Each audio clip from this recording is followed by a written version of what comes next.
Hey everybody, Kate Dillon, and today I want to give you some tips for working from home. So I've been working from home since December of 2013, late December, and I realized that a lot of people are really new to working from home. So I wanted to give you some of my tips and talk about some of the pros and some of the cons that we run into in working from home. So the very first thing that I would say is to designate a workspace. So in my case, when I moved here, started my business, and I didn't even have all of my other furniture. So I've had an office ever since I started working from home. So this is a whole office here, even though what you normally see is just what's in my background. I have a designated spot. So that's important. I know there are some people that say, oh wow, you work from home means you can work from bed or from the sofa or something like that. I do this every day. And even though I'm disciplined, there's no way that I could really try to make that work. So having a designated workspace, and not that it has to be a whole room, will definitely help it feel a little bit more like you're working, and you can respect that. Because some of the pros of working from home, it gives you a lot more freedom.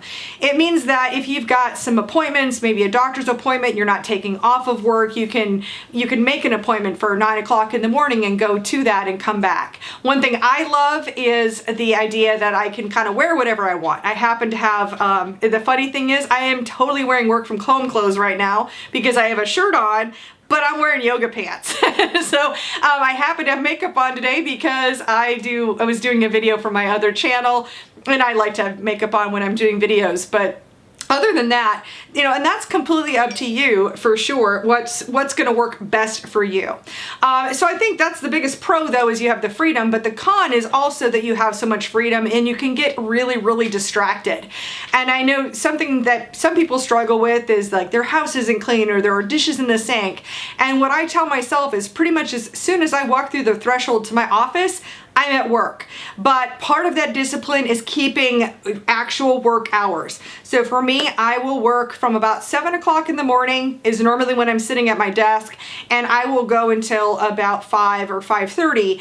And during those times I'm not going to get distracted by all the randomness. Now at the same time, I think it's important to take regular breaks and make sure that you take some time for lunch, because it's really easy just to sit at my desk and eat, but I've made it a conscious thing to make sure that during the day we take a lunch break during the day, or I take a lunch break during the day, step away from my computer, and then be able to come back to it fresh. So with that, my actual tip number 2, one would be setting up your workspace, but second would be setting up your schedule. So what are your work hours? When will you start? When will you end?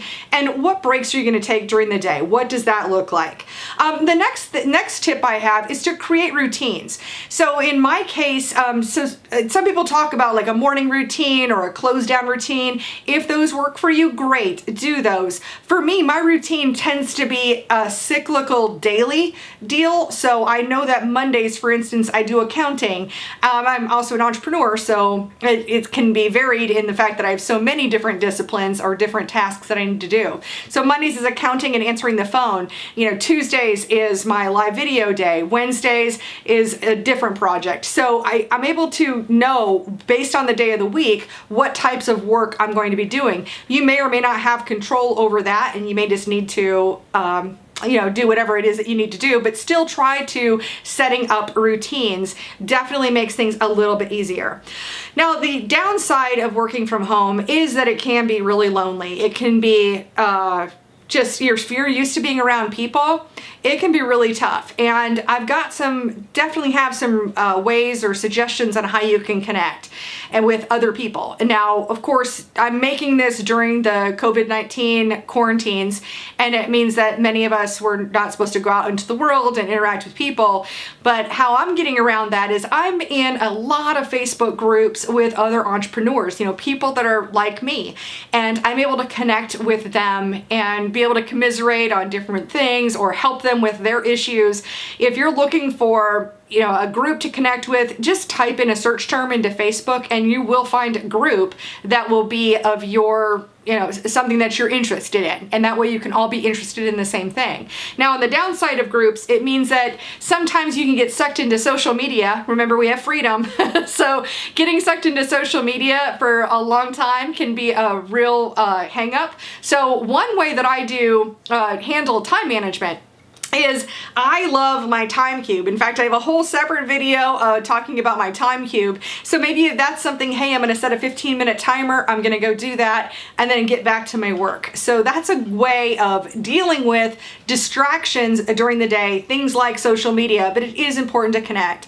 And with that, if you've got friends or family or coworkers that you're connecting with, my next tip for you is to use video conferencing. We do have lots of tools and apps and software out there today that can really allow all of this, whether it's FaceTime on an iPhone or Zoom would be a website that you can use for video conferencing, and it's free. And I'm sure there are several others that you could use. Facebook Messenger, for instance, has a video conferencing ability as well. So that is not exactly the same as face-to-face, but it's still one step beyond phone calls and far, far beyond like text messages or just, there gets to be a point where you want to see a human on the other end of the line. And video conferencing is a really good way to go for that.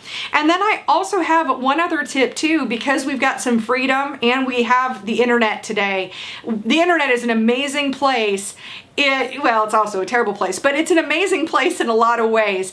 And one of those is there are so much online training that is available in lots of different places, no matter what kind of subject that you want to learn about. And you just type it in and you can start taking some online trainings. I have been a annual subscriber, for instance, to Creative Live for the past few years. I love just to learn, other little things. And being in front of a computer all day, if you've got some of that little bit of break time, why not use it creatively and productively? So those are some of my tips for working from home. I hope this is helpful to you.